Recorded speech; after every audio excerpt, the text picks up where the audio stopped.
Hello. आज हम आप लोगों को सौर परिवार अथवा सौर मंडल के बारे में कुछ जानकारी देना चाहते हैं। शायद इसके बारे में आप लोगों को पता भी होगा, लेकिन थोड़ा सा इस पर एक नज़र देख लेते हैं। तो आते हैं सौर परिवार। सौर परिवार का मतलब ये हो गया सूर्य और उसका परिवार। तो देखते हैं सूर्य और उसके परिवार में कौन कौन लोग आते हैं। देखिए सूर्य तो है ना। इसके परिवार में आते हैं जैसे बुध, शुक्र, पृथ्वी, मंगल, बृहस्पति, शनि, अरुण, वरुण। ये इस समय 8 ग्रह हैं, ये आते हैं। इसके साथ साथ जो ये क्षुद्र ग्रह होते हैं, क्षुद्र ग्रह, ये भी आते हैं। ये सभी जो है पश्चिम से पूरब की तरफ सूर्य की परिक्रमा करते हैं, लेकिन इसमें जो 2 ग्रह हैं वो सूर्य की उल्टा परिक्रमा करता है। जैसे देखा जाए शुक्र है, ये पूरब से पश्चिम परिक्रमा करता है, और अरुण की बात करें तो अरुण भी जो है उत्तर से दक्षिण की तरफ सूर्य की परिक्रमा करता है, ना कि पूरब से पश्चिम की तरफ। हाँ, और अब हम देख लेते हैं कि यहाँ पर जो सबसे पहला ग्रह है बुध ग्रह, जिसको मरकरी भी कहते हैं, सबसे नज़दीक का ग्रह है ये। तो इस चीज़ को ध्यान देना है कि जो ग्रह सबसे नज़दीक होता है वो ग्रह सबसे कम समय में सूर्य का चक्कर लगाता है, मतलब परिक्रमा करता है। तो ध्यान दीजिएगा, यहाँ पर परिक्रमण और परिभ्रमण दोनों में अंतर होता है। परिक्रमण जो होता है वो परिक्रमा करते हैं, यानी कि सूर्य के चारों तरफ से चक्कर लगाते हैं, वो होते हैं, उसे कहा जाता है परिक्रमण। और परिभ्रमण का मतलब होता है जब ग्रह अथवा उपग्रह अपनी ही दूरी पर चक्कर लगाता है तो उसे परिभ्रमण कहा जाता है। तो देखिए ये जो सूर्य है, बुध है, शुक्र है, ये सूर्य एक तारा है। तारा भी परिक्रमा करता है।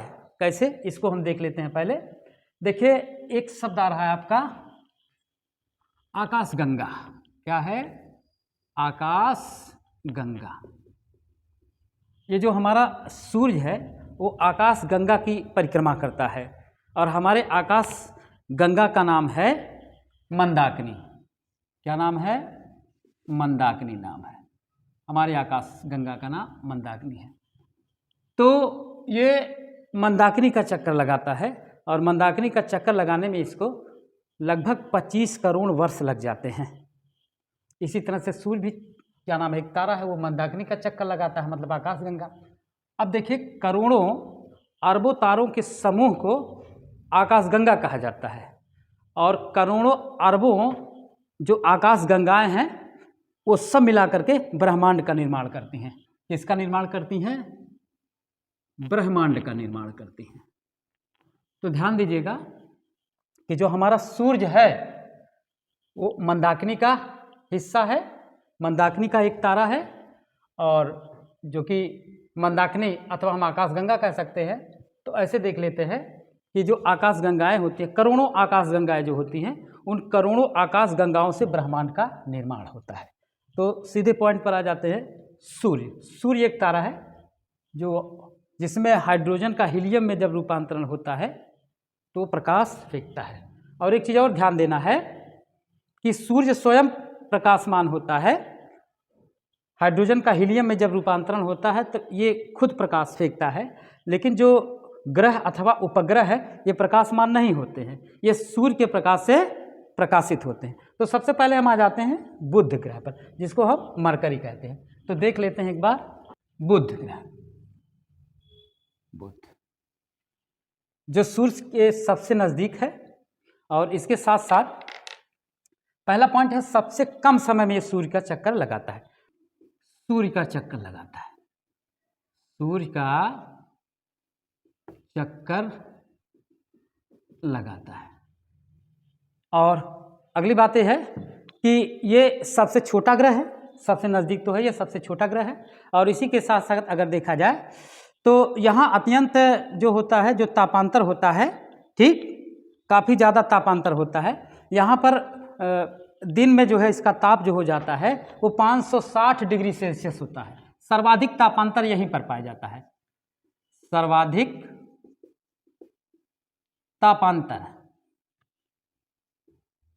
सर्वाधिक तापांतर जो है वो बुध ग्रह पर पाया जाता है। यानी कि दिन में बहुत ज़्यादा धूप लगती है, लगभग 560 डिग्री सेल्सियस तापमान हो जाता है, और रात में जो होता है एक बर्फीला हो जाता है, एकदम ठंडा हो जाता है। इसके बाद हम दूसरे ग्रह पर जब हम आ जाते हैं, दूसरा ग्रह है बुध के बाद शुक्र ग्रह आ जाता है। कौन सा?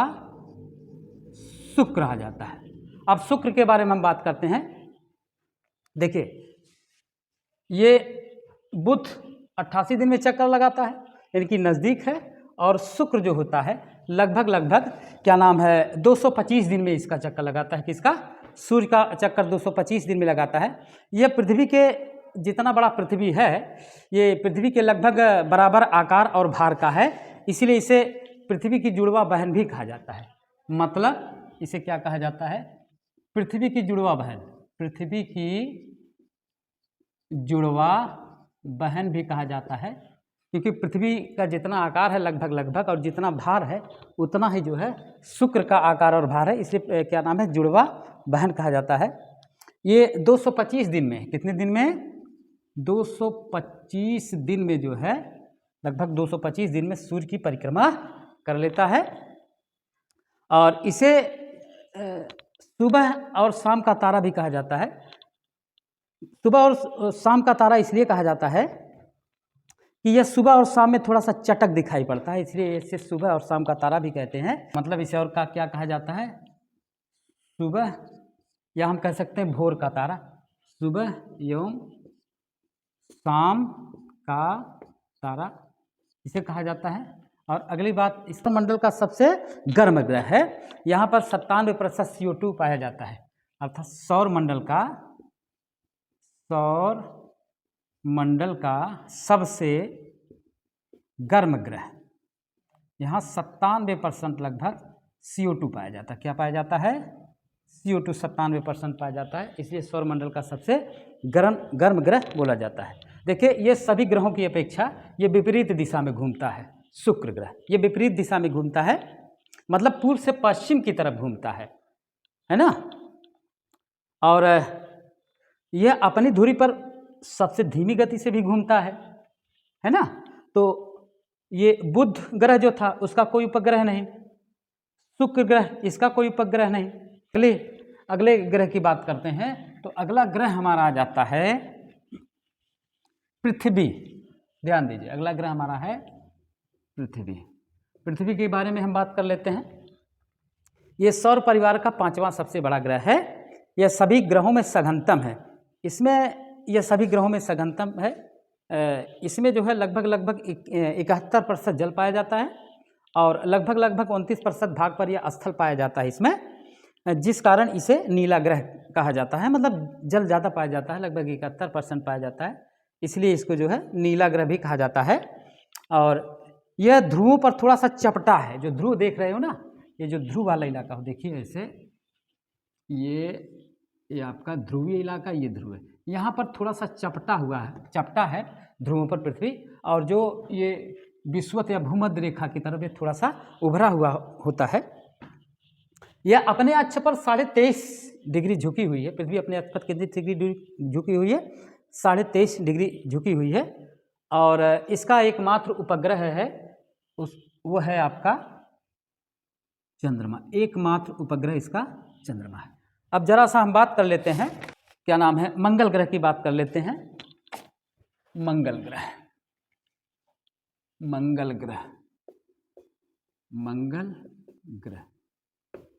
तो इसके बारे में देख लेते हैं। इसे लाल ग्रह कहा जाता है। ये चौथे नंबर पर आता है, 1 2 3 4, यानी कि सूर्य से दूरी के हिसाब से देखा जाए तो चौथा ग्रह ये आ रहा है मंगल, दूरी के हिसाब से इसे लाल ग्रह कहा जाता है। इसके 2 उपग्रह हैं, एक डिबोस, दूसरा फोबोस, यानी कि लाल ग्रह है ना। इसके 2 उपग्रह हैं, 2 उपग्रह, एक फोबोस है और दूसरा डिबोस है। फोबोस और डिबोस इसके 2 उपग्रह हैं। मंगल ग्रह पर एक बहुत ऊंचा पर्वत है जिसको कहा जाता है निक्स ओलंपिया। ये जो निक्स ओलंपिया है वो एवरेस्ट से लगभग 3 गुना बड़ा है। ये जो मंगल ग्रह है, इसकी एक और विशेषता है कि अपनी धुरी पर लगभग पृथ्वी के घूर्णन के बराबर ये घूमता है ना। मतलब जितने समय में पृथ्वी एक चक्कर लगाती है, उसी तरह से ये मंगल ग्रह भी अपनी धुरी पर उतना ही लगभग उतने ही समय में चक्कर लगा लेता है। और एक चीज़ इसकी एक खास विशेषता है कि जैसे पृथ्वी पर जीवन पाया जाता है, तो यहाँ पर जीवन मिलने के आसार है, मतलब यहाँ पर भी जीवन संभव हो सकता है, यानी जीवन की संभावना यहाँ पर भी है, जीवन की संभावना पाई जाती है, जीवन की संभावना यहाँ पर इस ग्रह में पाई जाती है। अब अगला हम देख लेते हैं बृहस्पति ग्रह। कौन सा ग्रह? बृहस्पति ग्रह। अगला आपका आता है बृहस्पति ग्रह। बृहस्पति ये हो गया आपका, जिसको हम जुपिटर भी कहते हैं। तो ध्यान दीजिएगा कि बृहस्पति ग्रह जो सबसे बड़ा ग्रह है, एक चीज़ इसमें और ध्यान देने वाली बात है, आप देख रहे हो ये मंगल ग्रह और बृहस्पति ग्रह, ये मंगल और बृहस्पति ग्रह के बीच में जो है ये कौन से पाए जाते हैं? क्षुद्र ग्रह पाए जाते हैं। ध्यान दीजिएगा, मंगल और मंगल और बृहस्पति के बीच में जो है क्षुद्र ग्रह पाए जाते हैं, चट्टानी मलबे होते हैं, एक प्रकार से डिवाइडर का काम करता है। जैसे अगर हम देखें तो आपका देखिए ऐसे, ये आपका बुध, शुक्र, पृथ्वी और मंगल, ये जो 4 ग्रह हैं, इन 4 ग्रहों को आंतरिक ग्रह कहा जाता है। ये जो 4 ग्रह हैं, आपका बुध ग्रह, शुक्र, पृथ्वी और मंगल, इसको कहा जाता है आंतरिक ग्रह। क्या कहा जाता है? आंतरिक ग्रह कहा जाता है। और इसको हम पार्थिव ग्रह भी कहते हैं। क्या कहते हैं? पार्थिव ग्रह। ये पृथ्वी सदृश ग्रह है ये चारों। और ये देखिए मंगल तक है ये, यानी कि बुध, शुक्र, पृथ्वी और मंगल, बीच में क्या आ जाता है? क्षुद्र ग्रह, जो बृहस्पति और मंगल के बीच में एक डिवाइडर का काम करता है, क्षुद्र ग्रह। और फिर बृहस्पति, शनि, अरुण और वरुण, ये जो चारों ग्रह होते हैं, इन्हें कहा जाता है वाह्य ग्रह। क्या कहा जाता है? वाह्य ग्रह। वाह्य ग्रह इन्हें कहा जाता है, वाह्य ग्रह। और इनको जोवियन ग्रह भी, जोवियन मतलब थोड़ा बड़ा, जोवियन ग्रह भी कहा जाता है, जोवियन ग्रह। विशेष करके ये जो चारों ग्रह हैं वो गैसों से बने हुए हैं। और इसकी एक खास विशेषता है बृहस्पति। अब आ जाते हैं बृहस्पति ग्रहों को जो है ये सौरमंडल, पहली बात यह है कि सौरमंडल का सबसे बड़ा ग्रह है, और बड़ा होने के कारण इससे मास्टर ऑफ गॉड्स कहा जाता है। बृहस्पति को क्या कहा जाता है? सबसे बड़ा ग्रह। पहला पॉइंट है सबसे बड़ा ग्रह, इसको कहा जाता है master of gods. Master of gods इसको कहा जाता है। और इसकी एक और ख़ास विशेषता है कि ये क्या नाम है, सभी ग्रहों में जो इसकी परिक्रमण अवधि है सभी ग्रहों की, ये सबसे कम है, 59.6 किलोमीटर प्रति सेकेंड की गति से, ठीक है, ये परिभ्रमण करता है। और इसके बाद हम अगले ग्रह पर आ जाते हैं, शनि ग्रह। अगला ग्रह हमारा आ जाता है शनि ग्रह। शनि ग्रह के बारे में थोड़ा सा देख लेते हैं। शनि ग्रह सूर्य की दूरी के हिसाब से देखा जाए तो आपका आ जाता है, देखिए पहले नज़दीक पर, मतलब सबसे नज़दीकी ग्रह बुध है, फिर शुक्र है ना, बुध, शुक्र, पृथ्वी, मंगल, बृहस्पति और शनि, ये आ जाता है। शनि जिसको हम सैटर्न भी कहते हैं। आकार में दूसरा सबसे बड़ा ग्रह है, ध्यान दीजिएगा, सबसे बड़ा ग्रह बृहस्पति है और दूसरे नंबर पर शनि ग्रह आ जाता है। वर्तमान में इसके सबसे ज़्यादा उपग्रह पाए गए हैं, है ना, शनि के उपग्रह वर्तमान में सबसे ज़्यादा उपग्रह शनि के ही पाए गए हैं। तो शनि के चारों ओर जो है वलय पाए जाते हैं। देखिए शनि के चारों ओर वलय हैं जो उसकी परिक्रमा कर रहे हैं, है ना। और इसकी एक खास और विशेषता है, इसका सबसे कम घनत्व होता है। अगर इसको पानी में डाल दिया जाए तो यह ग्रह तैरने लगता है। शनि ग्रह की एक खास विशेषता है, ठीक है। और इसके बाद हम अगले उस पर आते हैं, अरुण पर आ जाते हैं। अरुण ग्रह की बात कर लेते हैं। अरुण ग्रह, हाँ, इसके बारे में ध्यान दीजिएगा। जैसे हमने जो शनि के बारे में बताया था, शनि जो है इसका घनत्व सबसे, ग्रहों में सबसे कम घनत्व है। इसको अगर पानी में डाल दिया जाए, ठीक, तो ये तैरने लगता है। अब इसके बाद इसकी एक खास विशेषता हो जाती है शनि की, और एक खास विशेषता इसकी है कि ये इसके चारों तरफ से वलय होते हैं, ठीक है। इसके बाद अगला ग्रह पर हम आ जाते हैं अरुण ग्रह। अरुण ग्रह की बात करें, सबसे दूर का ग्रह 7वां, यानी कि 6, ये आपका 6वां ग्रह था शनि, और 7वां अरुण ग्रह सबसे दूर का ग्रह है। ये उत्तर से दक्षिण की तरफ घूमता है, ध्यान दीजिएगा, ये आपका शुक्र पूर्व से पश्चिम और ये जो आपका अरुण था वो उत्तर से दक्षिण की तरफ घूमता है। हाँ, एकमात्र ये ग्रह का सूर्य का है जो उत्तर यानी कि उत्तरी ध्रुव और दक्षिणी ध्रुव की तरफ जब ये जाता है तो हमेशा ये सदैव जो है सूर्य के सामने ही रहता है, इसकी एक खास विशेषता है। अब इसके बाद हम आ जाते हैं वरुण ग्रह की बात करें तो वरुण ग्रह जो है सबसे अंतिम वाला ग्रह है, यानी कि सबसे दूर का ग्रह है। तो ध्यान दीजिएगा, जो सबसे दूर का होता है सबसे देर में वो चक्कर लगाता है, काफ़ी दिन लगता है, 1 वर्ष इसको होने में वरुण के। ये देखिए इसकी एक खास विशेषता है, यहाँ पर मीथेन ज़्यादा मात्रा में पाई जाती है इस ग्रह पर, और मीथेन के कारण ये विशेष करके हरे रंग का दिखाई देता है, मीथेन के कारण हरे रंग का दिखाई देता है ये वरुण ग्रह। इसीलिए इससे जो है वरुण ग्रह को जो है वो हरा ग्रह के नाम से भी जाना जाता है। ठीक, तो हाँ, इसमें एक चीज़ और थोड़ा सा ध्यान दें, अभी आपको मैंने बताया था कि सौर परिवार में देखिए, सौर परिवार के अंतर्गत क्या नाम है, क्षुद्र ग्रहों को भी सम्मिलित किया जाता है। थोड़ा सा क्वेश्चन देख लेते हैं। तो हमारा पहला क्वेश्चन है, निम्न में से कौन अलग है, मतलब कौन सा ग्रह इन चारों ग्रहों में से अलग है। तो पहला ऑप्शन है बुध, दूसरा शुक्र, तीसरा पृथ्वी और चौथा अरुण। तो इसमें पूछ रहा है कि कौन सा ग्रह इन ग्रहों में अलग है। तो आपका सही उत्तर होगा अरुण, क्योंकि अरुण ग्रह जो होता है वो वाह्य ग्रह में आता है, ये गैसीय ग्रह है। अब उत्तर होगा अरुण। दूसरा क्वेश्चन है, कौन सा ग्रह सबसे चमकीला ग्रह है, मतलब सबसे ज़्यादा चमकीला ग्रह कौन सा ग्रह बोला जाता है। इसमें देखिए बुध ग्रह नहीं है, मंगल भी नहीं है, ठीक, बृहस्पति सबसे बड़ा ग्रह है, और शुक्र ग्रह की बात करें तो शुक्र ग्रह सबसे चमकीला ग्रह कहा जाता है। चमकीला ग्रह कहने का मतलब ये है कि जब सूर्य का प्रकाश इस पर पड़ता है तो सूर्य के प्रकाश का ये 70% जो है प्रकाश परावर्तित कर देता है। कितना प्रतिशत? 70% परावर्तित कर देता है सूर्य के प्रकाश को, इसीलिए ये चमकीला ग्रह कहा जाता है। आपका शुक्र ग्रह सबसे चमकीला ग्रह है। अगला क्वेश्चन है, किस ग्रह पर सर्वाधिक तापांतर पाया जाता है, यानी ताप का अंतर, सबसे ज़्यादा तापांतर जो पाया जाता है, लगभग 560 डिग्री सेल्सियस तापांतर पाया जाता है, वो है आपका बुध ग्रह। कौन सा ग्रह? बुध ग्रह होता है। और अगला क्वेश्चन हमारा है,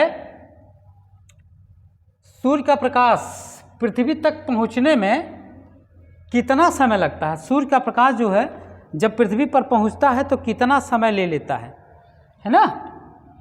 तो आपका ये 15.6 सेकेंड गलत है, 14.6 सेकेंड गलत है, 17.7 सेकेंड गलत है, ये आपका 16.6 सेकेंड।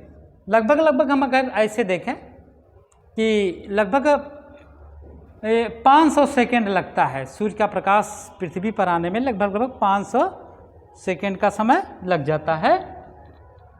तो आपका आएगा 16.6 सेकेंड, आपका जो इसमें उत्तर आ रहा है 16.6 सेकेंड।